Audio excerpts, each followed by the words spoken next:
All right. So we're 4 minutes after, so I guess we can get this party started. Before I get this thing kicked off, because I'm going to be talking about personal branding, as you can see.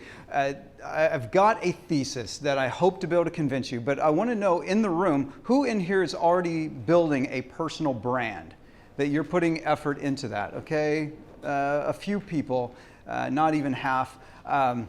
So now, who is not building a personal brand? Who is against the idea? All right, we got one, right?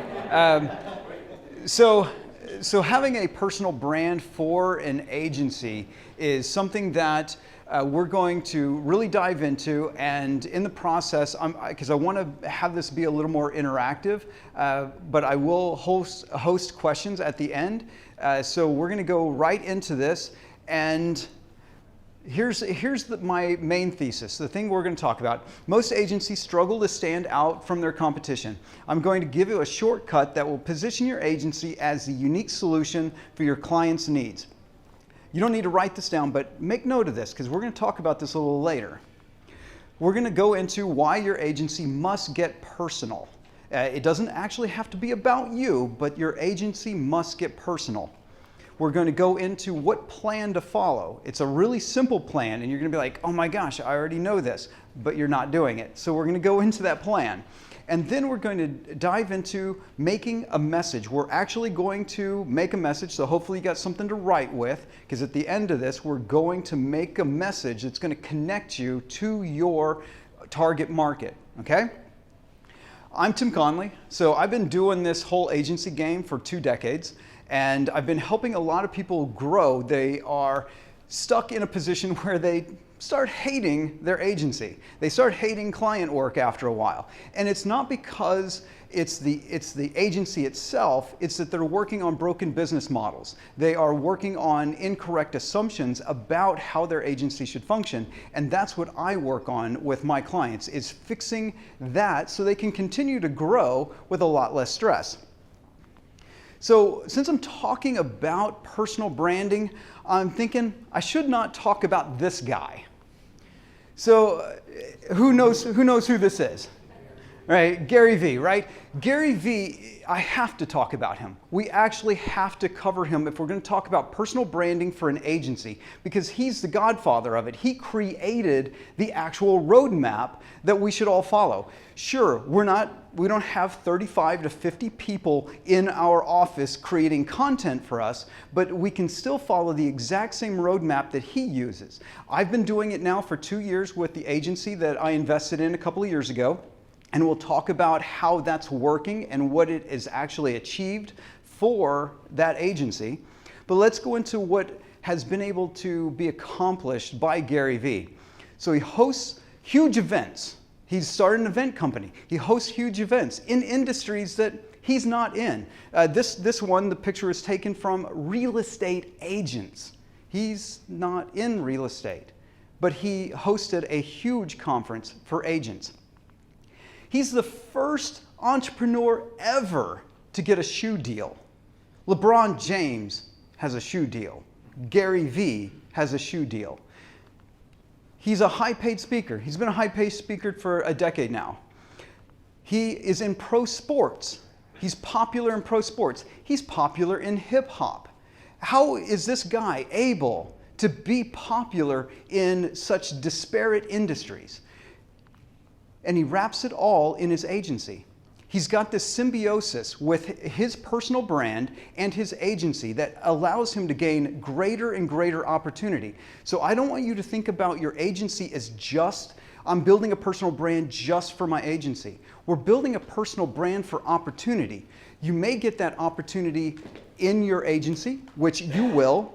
You will get more clients from building a personal brand, but you will also get additional opportunities. Will you get a shoe deal? I don't know. Maybe a decade later you will, but I don't know. But you will have additional opportunities, because we're seeing this happening right now in our agency. And he started here. Anybody remember this? Can you tell me what this is? White Library TV. Episode 1. He looks like he's a hostage. right? In 13 years, he's been able to build this whole empire using a personal brand backed with the deliverability that his agency can provide, right? This is the thesis that I'm running off of, and we're using it. So personal branding gives you a competitive advantage. I work with a lot of agencies. They come to me and they've been in business for years. They've got a lot of testimonials. They've got all this credibility. They have all these things. And yet I can pull up a website of somebody who's been in some random guru course, who's learned Facebook advertising, and that person's website looks identical to my client who's doing $2 million a year. There's no differentiation. There's no barrier to entry in agencies. You can say, oh, pick a niche, because the guru is going to tell you, pick a niche. Go pick yourself a niche. But there's 1,000 other people in that same niche selling the exact same thing you're selling. And you go, well, I'm better. But no one knows that yet. The only way that you can differentiate yourself today is to be exceptional at marketing. One of the best advertisers on the planet. Are you one of the best advertisers on the planet where you can dominate your market? If you're not, and I'm not, then you go with a personal brand. This is the one thing that I really want to drive home for you guys. Everybody knows know, like, and trust. Who has told that to a client? You need to be, they need to know, like, and trust you. Have you ever used that phrase? Yeah. Do you use that phrase in your business? Do you literally do it? That's what a personal brand is. It is literally the phrase know, like, and trust. Then you get one additional benefit of personal branding is that you develop social connection. It's great, and I say it's greater than social proof. Have you ever done this? Gone on to, thinking about going to a restaurant or a movie, and you look at reviews. And you go, oh wow, it's got pretty decent reviews. And then you turn to a friend or family member and ask them. Social connection trumps social proof every time. Every time. Even if that person is completely the wrong person to ask, you will still listen to that person over anyone else who's providing social proof. So outside of Gary Vee, there are a lot of agencies. And I had to really trim this down to be able to do this, because I could just sit here and show you image and image and image of other agencies who are following this roadmap that are driving huge sales for their business. One of my favorites, Chris Do, great YouTube channel, talks about the business of creative businesses. And he started an agency 20 years ago called Blind. And he started it based off of his ability to do motion graphics. He was good at it, and it was at the beginning of motion graphics. He then took that personal brand and started building it up. Started teaching at a creative school. Started doing speaking engagements. That led to the creation of his latest company, The Future, which is an educational company. And that has, in turn, gotten him even more publicity. He is speaking around the country, actually around the world, and has a book coming out in another month or so. And so he's been able to take his personal brand that built his agency and build a second company. And he said just recently that The Future has already passed $2 million in revenue this year. So this is the power of using a personal brand. Now let's go into just a marketing agency. Jackie Hermes, she has Excelity Marketing. I've been following her on LinkedIn now for about a year.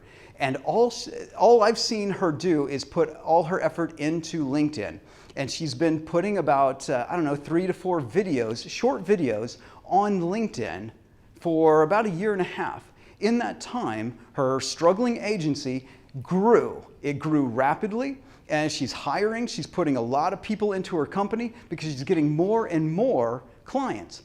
But going back to that double opportunity that I talked about, she's been invited to speak at several different conferences, some that were very high level, Digital Expo, Digital Agency Expo. She just spoke there as one of the keynotes. So she's been asked to, she's getting additional opportunities above and beyond just what's driving business to her agency simply by doing some really short videos on LinkedIn. That's it. We don't have to be crazy. We don't have to be Gary Vee. We can just be some person. She's in Milwaukee. Like, how much opportunity do you associate in your mind with Milwaukee? None. Like, I didn't even know it existed. And now this is a person who's building a strong agency and it's growing rapidly. Then here's some guys out of the UK, the GOAT Agency. They just won an award being the 4th fastest growing agency in Europe or the world just recently. So they're at about $50 million in revenue. They are building a personal brand for their agency. They are doing a vlog style. They looked at Gary Vee and they're like, Gary Vee vlogs. We're going to do that too. They post 3 videos a week. They put it on YouTube and they put it on LinkedIn. And if you go and look, they don't have a big audience. These people do not have a large audience, but it's driving additional revenue. And it may even be part of a catalyst of a rumored merger with another agency that would make them double the size that they are today. So these are things that are being driven by the fact that they're putting out personal connection to their market. And it's not because you want to be Gary Vee and have a connection to everyone. You want people who are in your market, who are decision makers, to go, I know, like, and trust that person. That's all it's about. And so we've been doing this in Contractor Dynamics. So Contractor Dynamics has gone through a fundamental shift. I talked about them last year here, and we started doing a lot of personal branding for Joe. We started getting him in front of people. We started making YouTube videos, LinkedIn videos. We started putting out content that our market would want to see.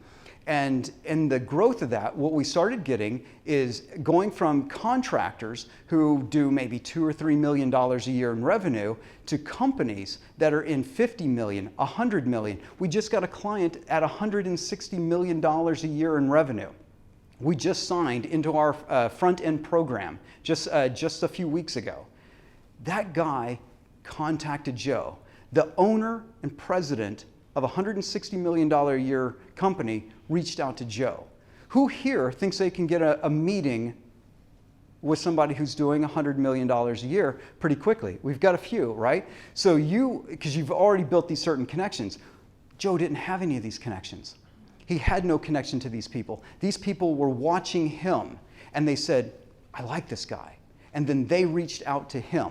This has been a game changer because Joe, admittedly, isn't a good salesman.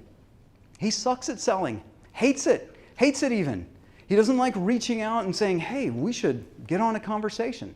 So what we started doing is building his brand. And now that brand is getting people to come to him. And they say, we need to do business. They're the ones pushing Joe to do business with them. This is why I am pushing so hard for everyone to go into a personal brand. Because if you're a salesperson, you're trying to stand out, no one's going to say, I need to do business with you when you're trying to sell me.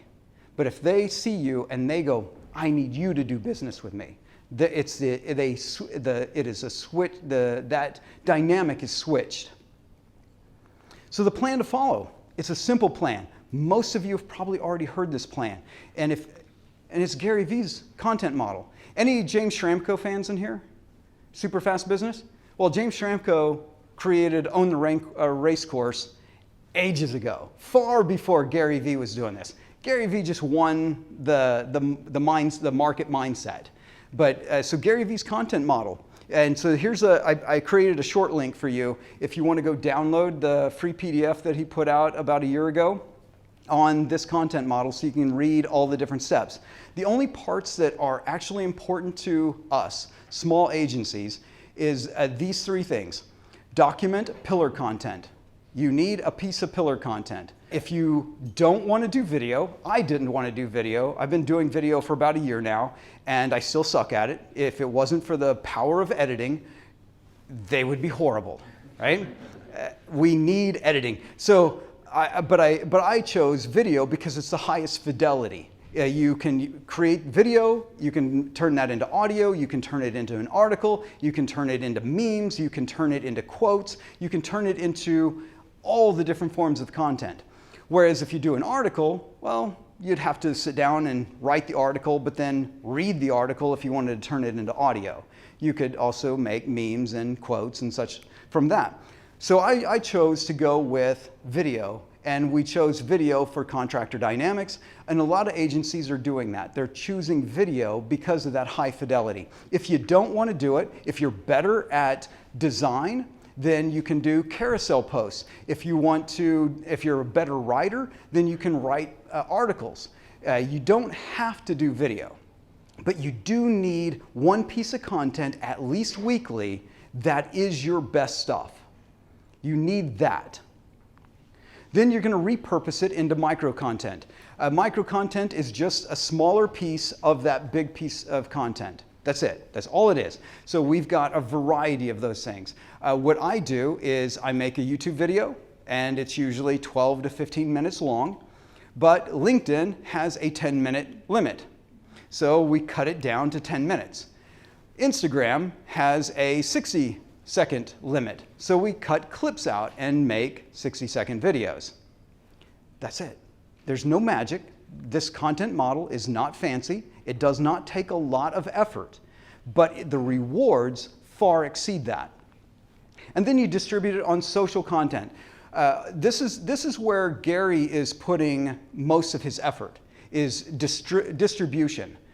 We don't have the resources of being able to distribute in a lot of places. Contractor Dynamics is very small, so we cannot distribute and do well on every social platform. So we focus on Facebook. We found that the construction industry lives on Facebook. They love it. So we put all of our effort into Facebook and then minor effort into LinkedIn, Instagram, and Facebook, because we don't have to put a lot of YouTube. So we don't have to put a lot of resources into all the other social platforms. We pick one pillar platform. Gary says do them all, but you really, if you're small, you can't. You just don't have the money, you don't have the resources, so pick a pillar platform that you're going to stake your claim. So Contractor Dynamics, content model, these are the things we're doing. This is it. We make a YouTube video. We take that YouTube video, we make videos for Facebook and LinkedIn.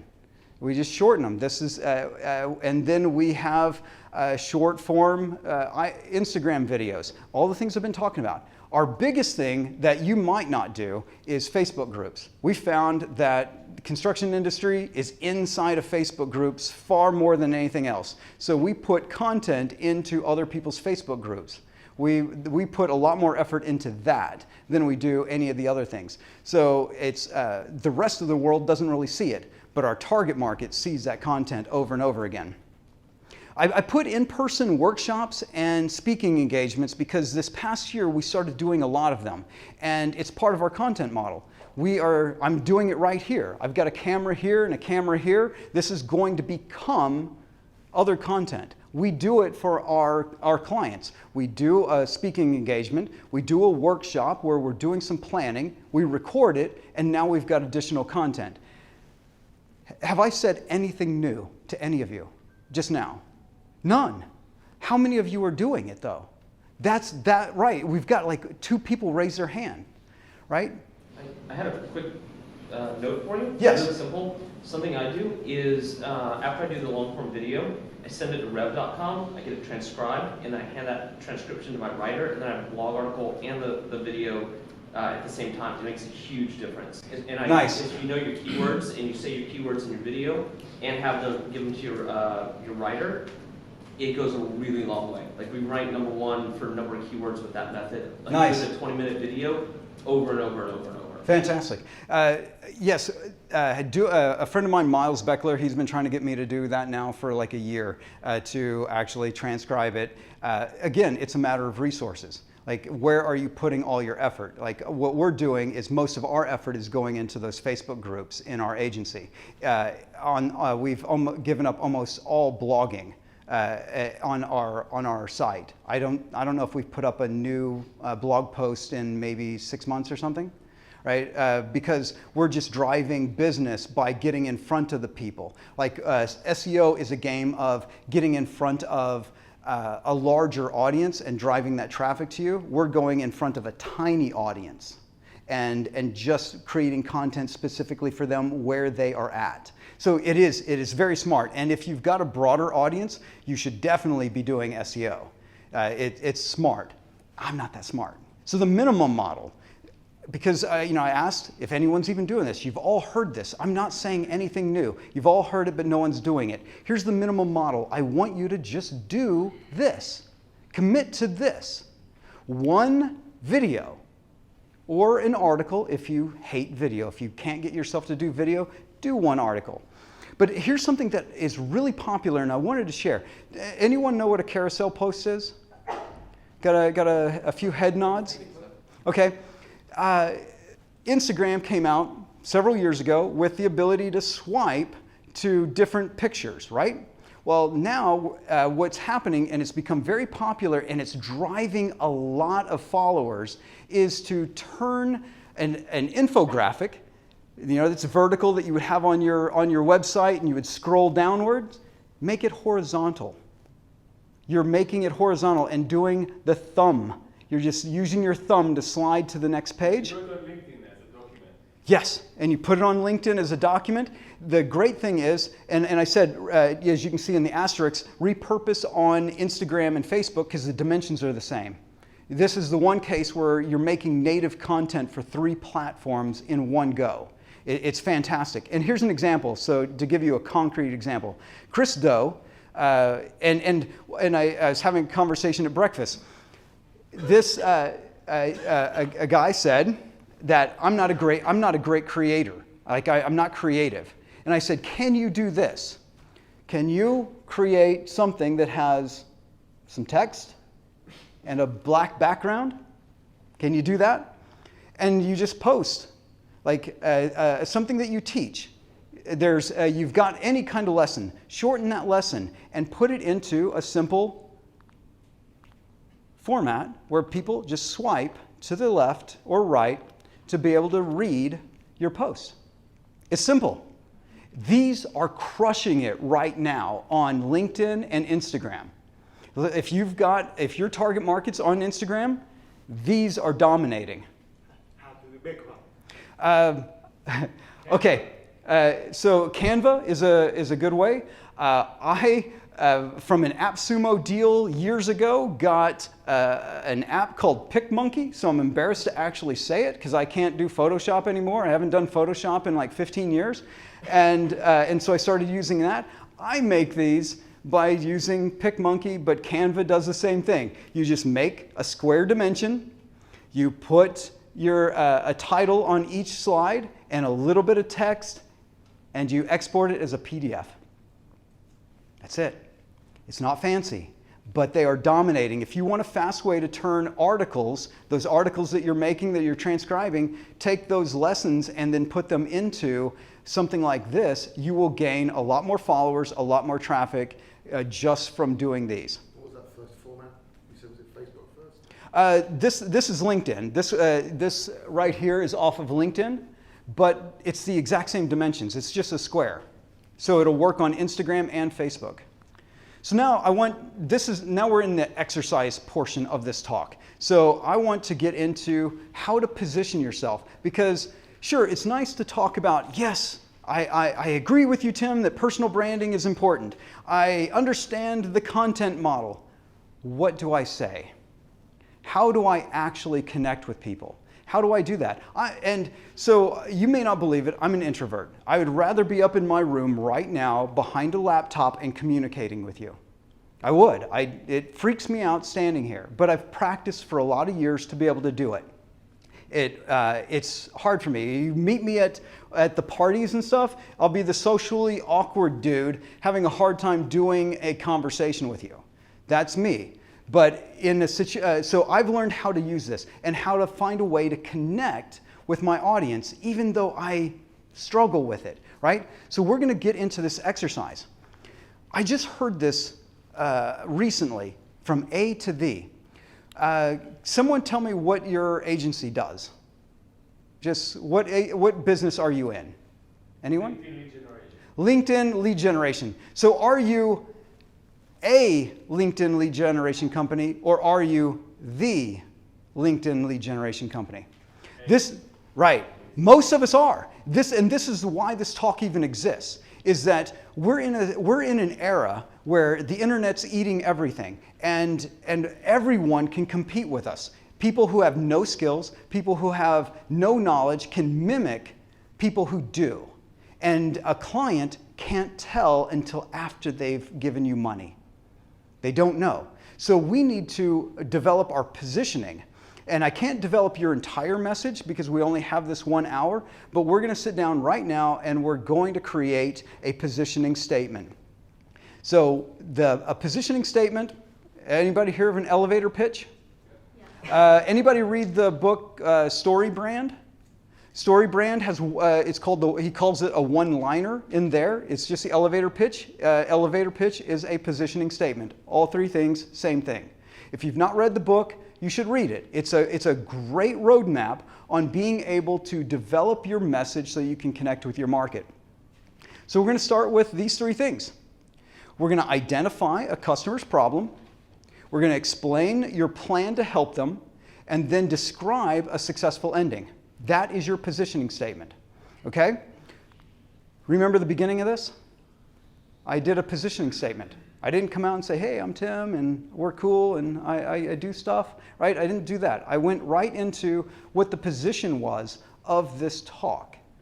So that's what you're going to do with all your content. What is your positioning statement with your content? I said most agencies struggle to find out, to stand out from their competition.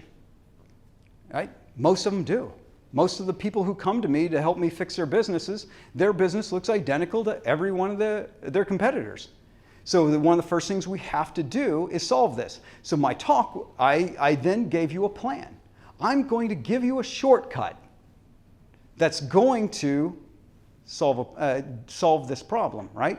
This is the positioning statement. Then the successful outcome. The successful outcome is you guys want clients. You guys want more clients. You want better clients, right? So that was the positioning statement. Now here's a positioning statement we're using right now in Contractor Dynamics. Most roofers are getting fewer customers from traditional ads. We have a program that helps them craft compelling marketing so they can create customers on demand, because this is what they want. We learned a few lessons.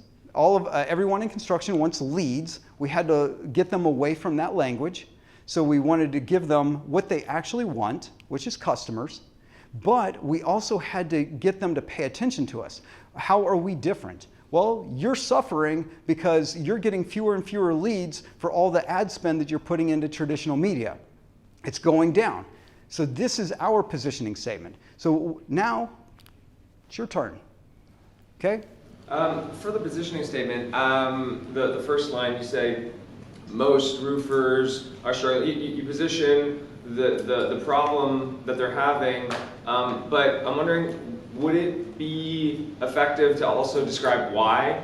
So identify some more specific pain points. So most roofers are having problems generating leads from traditional advertising because they don't know what they're doing. I'm ad lost. costs are going on. I'm already lost. That's why. It has to be short. Your position has to be understandable in seconds. Somebody lands on your webpage. How much time do you have? Seconds, right? That's it. So if you go all those things, right? So everybody, if you've got something to write with, let's start working on yours. I want to actually make this an interactive. We're going to build your positioning statement. If you don't have one, we're going to build one. So just a second, I'll get to you, Nate. Identify the customer's problem. So you have to, this first line has to do two things. Who is this for? Who is it for? It doesn't have to be a niche. Don't think niche, but who is it for? And what is their biggest problem that you can solve? That's the first thing you need to write down. Who's this thing for? What's their big pain? The next thing you're going to go into, explain your plan. How do you solve it? in Contractor Dynamics, we don't go, my statement does not say we have an educational program, which is a done with you thing that later leads into a done for you thing. We don't go into any of that. We just say we have a plan for you. It makes it accessible. That plan is something that no one else is giving them. It's new. It has to feel like it's a new thing in your space. Because if I can recognize it as, oh, your competitors do this too, I'm starting to check out already. And the last thing is describe the successful ending. Not your successful ending, their successful ending. Okay? So take a few moments and start writing. And I want to help you build your positioning statement right now. Can you go back to the slide with the example? Okay. In B2B technology, Yes, biz-to-biz technology. software, Uh-huh. manufacturing, it's hard to captivate new leads. Okay. Okay. It's hard to create technology. So my technical background helps them to create content, copywriting, and get more leads. Okay. To my marketing strategy. Okay, which is a good positioning statement. The only thing I would say is to shorten it, is to get right to what kind of technology company, what kind of manufacturing. Because if you just tell me that, I can start going, technology company, what could that mean? SaaS? Could it mean old school apps? Could it mean we're doing hardware? Like what kind of technology? So if you're that broad, the person listening to that or the person reading that may end up thinking something that you don't do. So we need to be really specific about who. Okay? Anybody else have their positioning statement ready? Marco? As an e-commerce store owner, you know this challenge. You want to grow your online store, but getting high quality traffic is becoming harder and more expensive. We at Wonderads, we focus on improving all e-commerce growth levers, including traffic, conversion rate, average order value, and purchase frequency. In other words, making your shop more profitable by lowering the cost for customer acquisition. Okay, so you've got the concept. Like you went into who this is for, what the problem is, a plan to solve it, and the successful outcome. The one issue you've got is that it was so long because you even had to do in other words, right? So let's trim it back. Let's trim it back right to the core. E-commerce is struggling to get traffic. Or any kind of other, you don't have to use struggling, but you know, it's stuck in my head because of the slide up here, right? But you can use a phrase like, that's who they are, here's their problem. We have a plan. You don't need to go into all the specifics of that plan. Like for the roofing thing, we don't tell them even what the program is until they're talking to us. They have to get deeper into this. Our positioning statement is just to say, here's the line in the sand, and then as soon as you step over that line, because you're now raising your hand that I'm interested, then we can go deeper, right? So a lot of people, and this was the question earlier, was can we cover all this? You can't. You've only got seconds. Do you reveal the plan as part of the content you guys are creating for people, like the little YouTube videos, all that, or? No, we don't. So like when somebody contacts for an appointment or whatever, they really don't know what. They don't know what our plan, the exact plan is. They do know they're going to hear one. They do know they're going to hear a plan when they're talking to us, but they don't know any specifics. If my statement is that traditional companies want to save money on labor but don't know how, and I have a program to make it easy for them to outsource, for example, because I sell outsourcing services. Okay. So I should not even talk about outsourcing in there? No, because what if they don't want outsourcing? What if they have a preconceived notion that outsourcing is bad, but it is the actual successful outcome? They need it to get a successful outcome, but they've got... I would just say I have a plan to help you cut costs, whatever. I don't say anything. And then after they've essentially committed, and now they're going, and they go, okay, that sounds right for me. Let me dive deeper, right? So your positioning statement is just to say, here's the line. right? Once they step over that line, that's when you can get into the specifics. That's when you can start doing all the compellingness that, and the things that you really do, your differentiator, okay? Who wants to do another in the back? All right, it's no iron yet, but hey, here we go. Most enterprise SaaS companies are getting too few leads at a high price.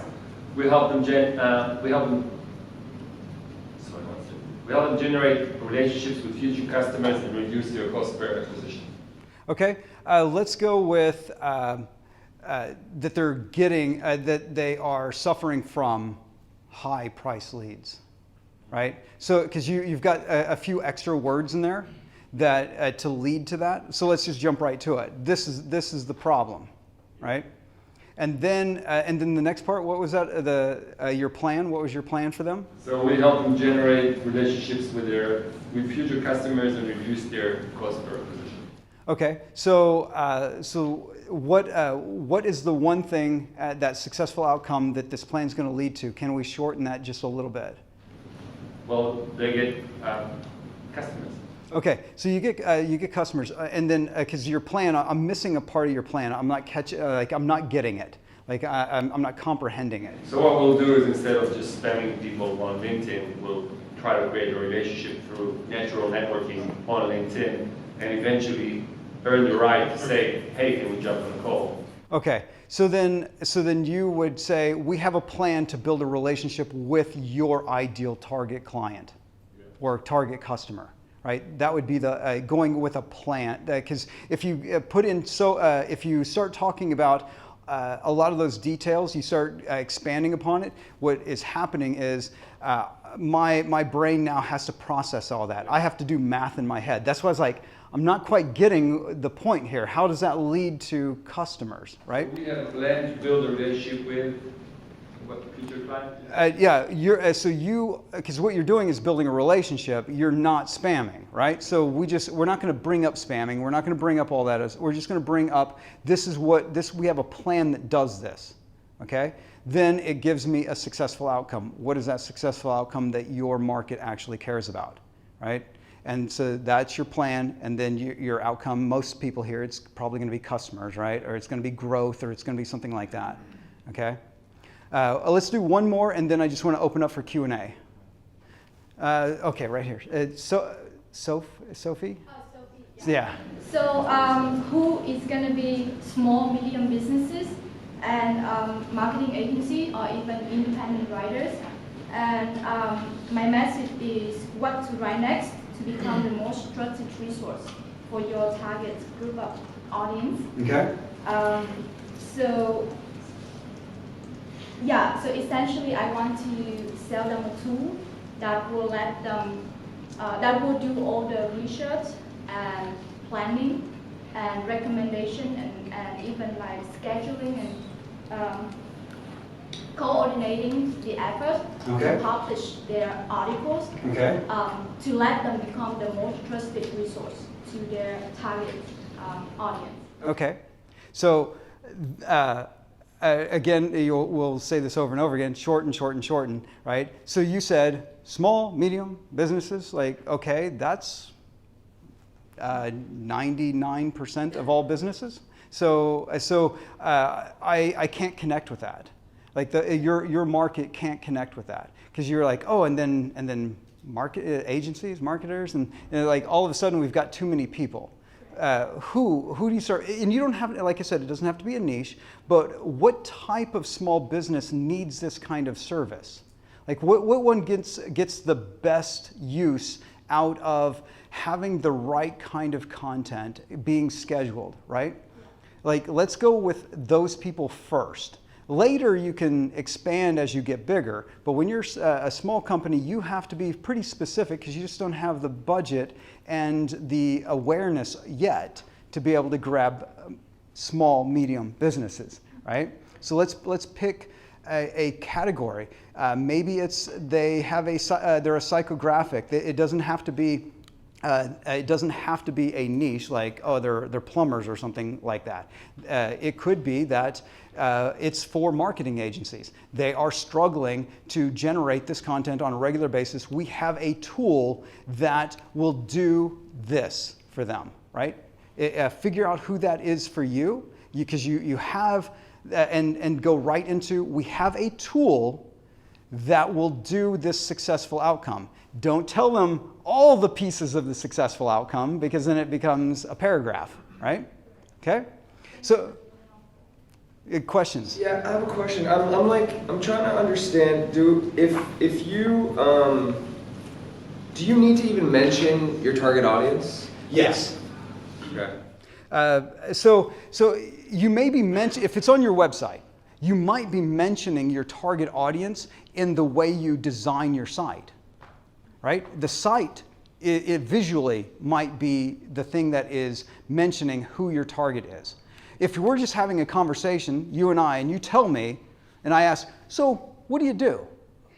And then you don't mention who you do this for. Now I'm thinking, and I might give you a referral that is completely out of your space, right? So it's contextual, but you should mention like who it's for, what their big problem is, right? Can I just give you an example? Like I'm like struggling between the first two lines, or two options for the first line. Like, so the first line would be either most businesses are not using data to make decisions, or alternatively, most decisions are made without using data. So in the second one, I'm not mentioning businesses. It could be addressing a leader.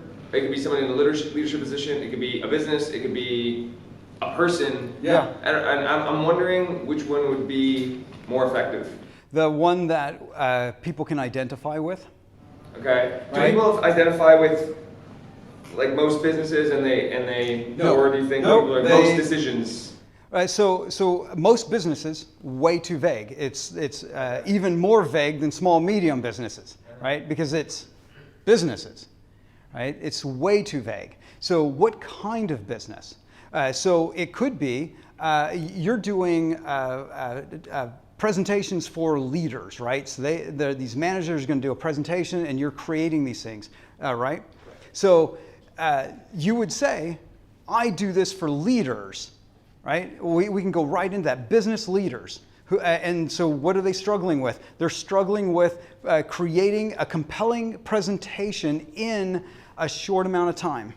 And so we can go right into that. So who's using data? Well, we all use data. I'm not paying you money to tell me how to use my data. I'm not about to do that.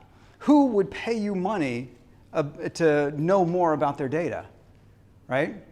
Like that's what you need to focus on. You need to say, this is who it's for. Because you could do all those other people that you mentioned, but are they going to hire you? Right? Will they do that? So we want to say who we want to actually hire us. And we need to be specific, because if we're not specific, then we're still stuck with all of our competitors and looking identical to our competitors. I would test it. Okay. Yeah, you should, but right. But see, when you're and so depends on where you test it. If you're testing it where it's not contextual, like if you're doing an article on a particular industry's portal or blog, and you're doing an article there, mentioning a specific person is not exactly necessary, because it's already assumed because of where it is contextually. But if you're doing a podcast and no one's heard your podcast before, you're a guest on a podcast, they don't know it, and it's kind of a general business podcast, you better tell people who you serve, because they're not going to, they can't do the logic for you. They can't make that logical leap for you. You have to do it for them. Okay? Any other questions? Back there, Nate. Yeah, first, thanks Tim for this, really interesting. So I know you've been doing the LinkedIn content, and I see some of your posts, and it looks like really good stuff. Curious, like I mean, it seems like you've been investing in that for a little while now, and I'm curious what sort of, results or opportunities or things like, or even just, growth you've seen from the posting you've been doing on LinkedIn. Okay, so for me personally, I'm still just building audience. I'm not trying to make any money. I'm not selling anybody here anything. I'm not trying, there's no way to give me money. People have been trying on LinkedIn, contacting me saying, I want to work with you. But I'm like, no, just stay in my audience.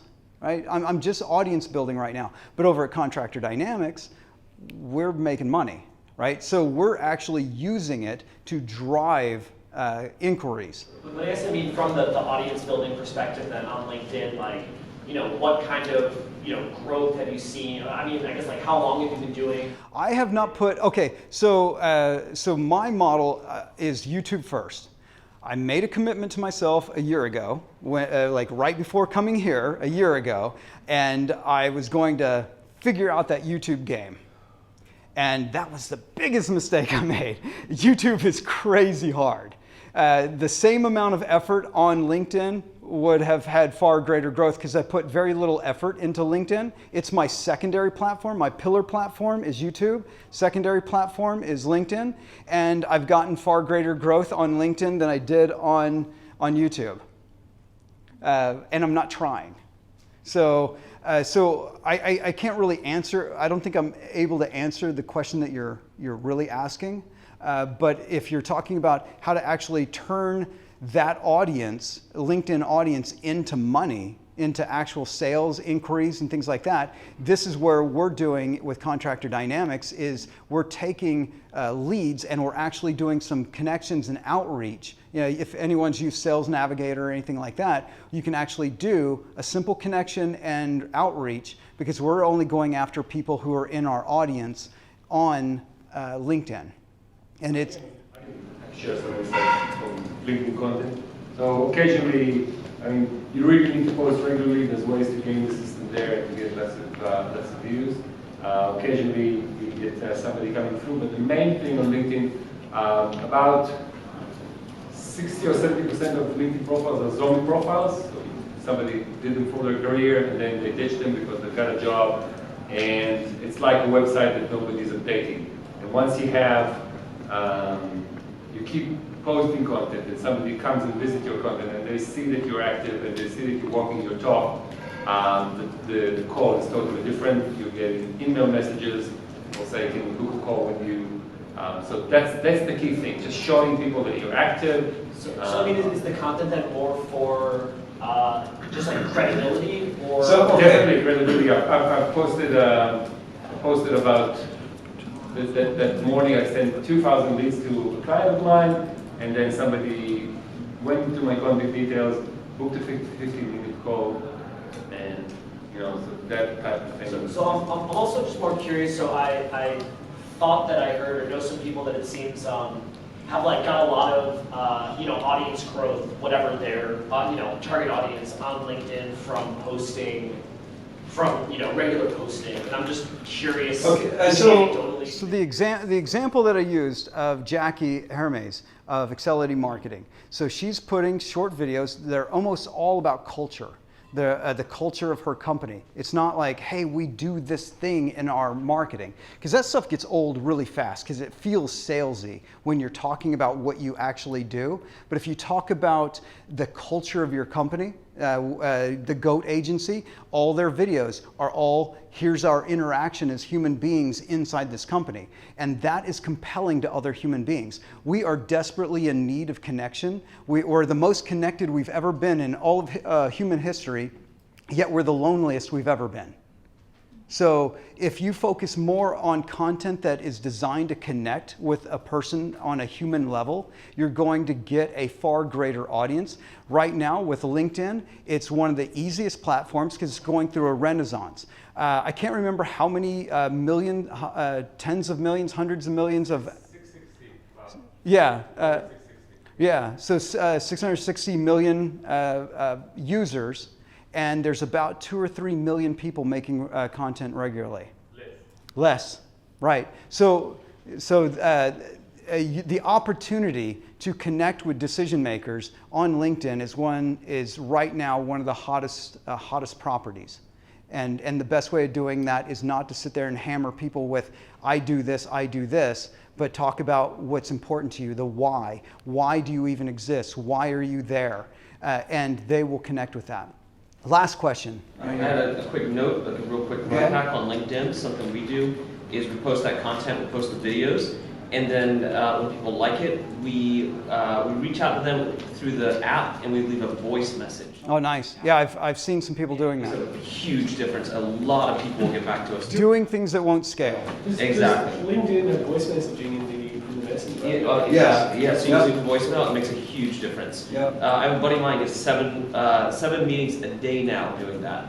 So that's number one. The second thing, my question for you was about the contractors going to, you said Facebook. Facebook Yes. is your primary. Can you talk a little bit more about Facebook? And so we've hammered on LinkedIn a lot. Facebook's the devil. Can you talk about that just a little bit, like how you determined that was best, like, and what was your process there? Okay, we discovered that Facebook was the place to be when we couldn't get people who wanted to do business with us to return our calls. I mean, they were literally wanting to do business with us. They wouldn't return our calls, they wouldn't return our texts, they wouldn't return email. But if we sent them a message on Facebook Messenger, they would stop whatever they were doing and answer it right then. That's how we knew. It's like they are there. Like we would get messages, I'm in a meeting right now. Or like with one roofer, I'm on a roof right now. And he's like, but here's my credit card. Right? And he types in his credit card number. Okay, so that's how we were like, oh, that's a clue. And so then we started diving into seeing how active all the Facebook groups were. And it's like, do these construction guys even work? Because we're talking, it's 2 in the afternoon. They should be doing their job, but they're gossiping about something inside of a Facebook group. Do you think it's the same with manufacturers? No idea. Like this was a surprise to us. We didn't think this was going to be the place. We didn't know. We just discovered it just from the interaction with our market and found that they're there and they're doing it like you would expect a teenage kid to do. They are there all the time. And so we were so surprised. So we just started pumping our content there. We're dwindling back our YouTube content and our Instagram content and all that and just putting it into Facebook groups. Like here's our video, here's a post, here's this. And it's driving a lot of engagement. It's built Joe Hughes's personal brand to a point where in just the last few weeks, he's been invited to speak at some very large conferences in the construction industry, all expenses paid, plus a $5,000 speaker fee at each of these places. So he's not, we've been doing this for about a year. And to get to that point of where big industry people were calling him and asking him to come speak. It's taken about a year to do that. And we're not even doing it at a high level. We're not even good. That's the thing. And I admit that. Our content isn't very good. But we're doing it. And our competition isn't. That's it. That's all I got. Thank you. Thank you very much.